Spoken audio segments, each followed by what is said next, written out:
Mu bintu bya sida rero hari ikiri kuvugwa gishya, hari agashinge bagiye kujya batera abantu kakagutera rimwe amezi 6 kakakurinda kwandura virusi itera sida.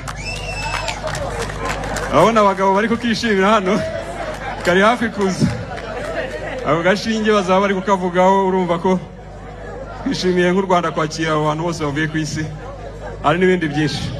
Mugire ubuzima bwiza, mugire ubuzima buzira sida. Twongeye kuguha ikaze kuri sheni yacu ya YouTube tubanaho umunsi ku munsi. Twongeye kugushimira kandi wowe wakoze subscribe ukaba umwe muri uyu muryango, kugira ngo tujye tubana umunsi ku munsi tuganire ku ngingo zitandukanye z'ubuzima, by'umwihariko ku biba bigezweho. Uyu munsi rero tuje kuganira kuri ku biherutse gutangazwa na Minisitiri w'Ubuzima Dr. Sabin Nsanzimana, wavuze ko hagiye kuza umuti mushyashya ugiye kujya wifashishwa mu gukumira ubwandu bwa virusi itera sida. Ni mu minsi ishize aho yari ari mu gikorwa cya Car Free Day, yari ari muri icyo gikorwa, hanyuma atangaza ayo makuru, ngira ngo video mwayibonye ibanziriza ikiganiro. Arimo avuga kuri uwo muti. Ni umuti uherutse kwemezwa na FDA, ikigo cya Amerika gishinzwe kugenzura ubuziranenge, aho cyemeje uwo muti witwa Lecanapavir.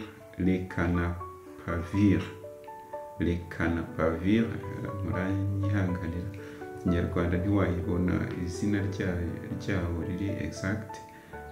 Aho yavuze ko FDA yavuze ko uwo muti uzajya wifashishwa mu kurinda kwirakwira ry'ubwandu bwa virusi itera sida. Ni umuti bavuga ko urinda kuva ku kigero cya 96 kugera ku 100%. Ibyo ni ibyavuye mu bushakashatsi bw'igerageza. Bakavuga ko umuntu awuterwa rimwe mu mezi 6. Mu by'ukuri rero aya makuru Minisitiri yatangaza, hari abahise bayasamira hejuru, ariko nyamara ntago bikuraho uburyo busanzwe bwo kwirinda virusi itera sida.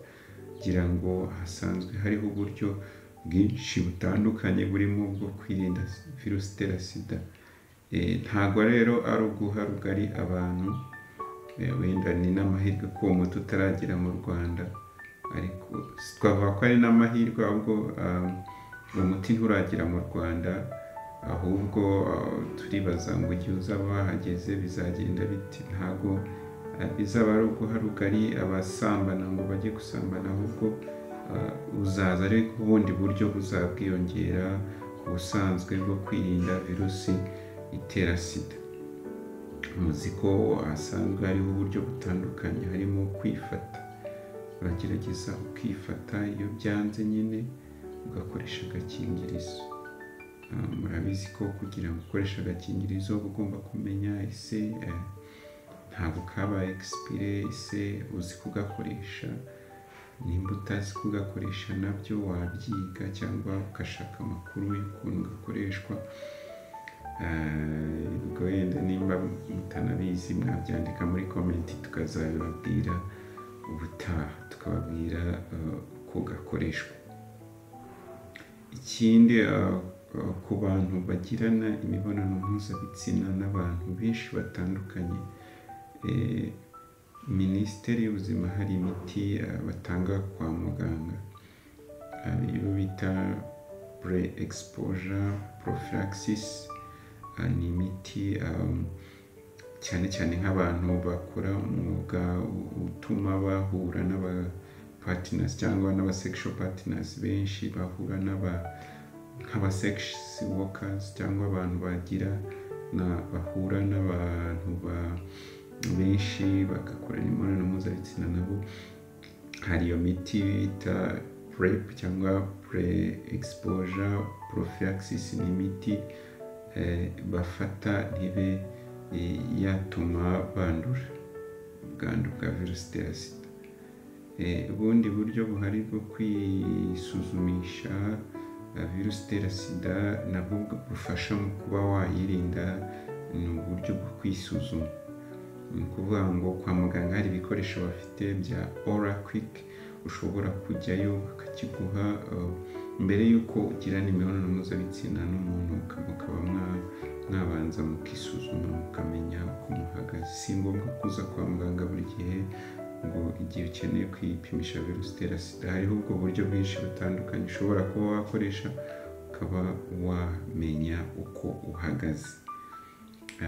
Ibindi urumva ni ukwisuzumisha byibuze buri mezi 3 ukamenya uko ubuzima bwawe buhagaze, ukamenya uko wakwirinda iyi virusi itera sida.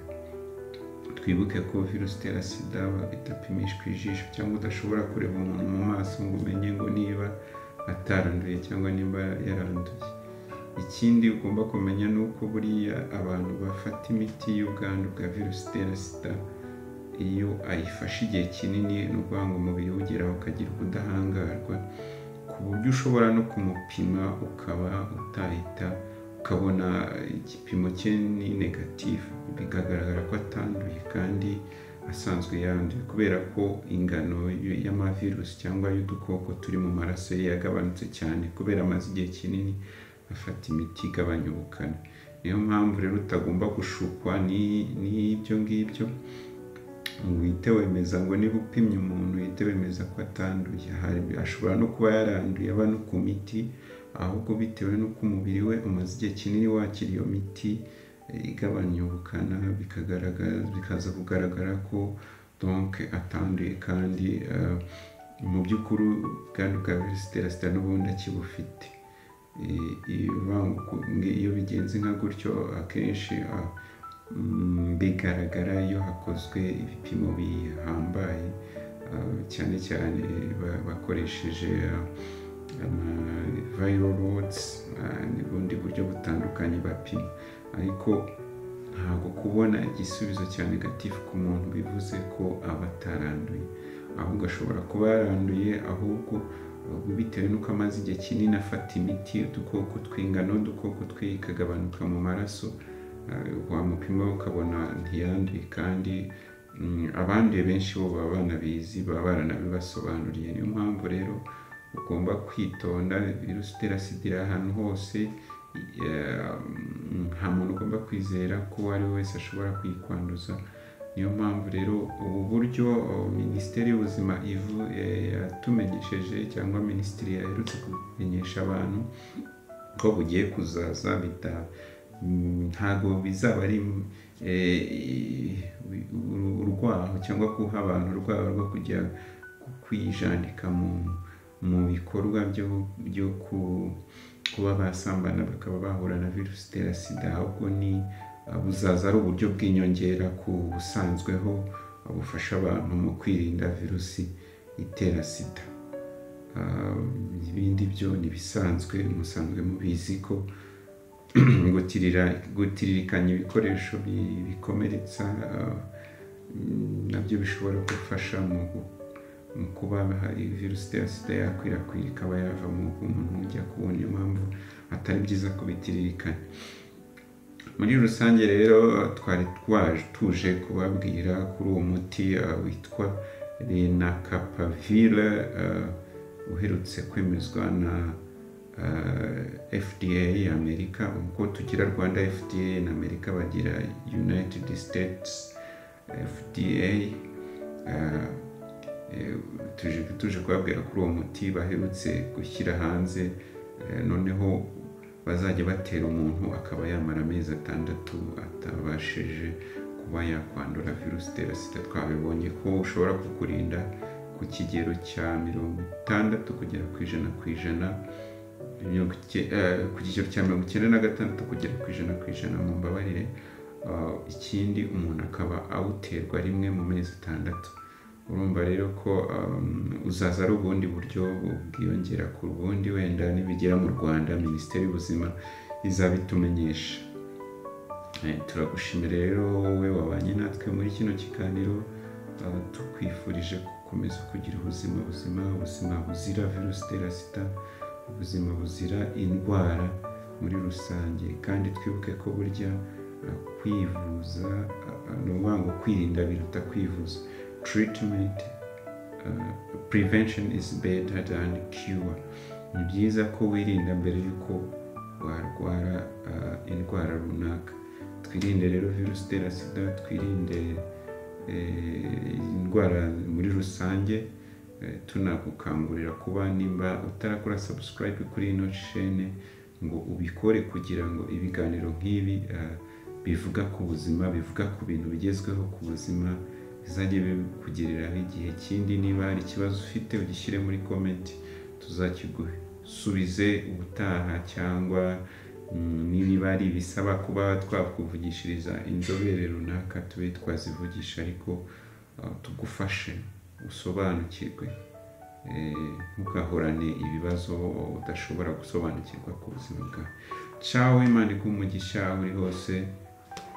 Let's meet again the next day or the next time. Thank you very much.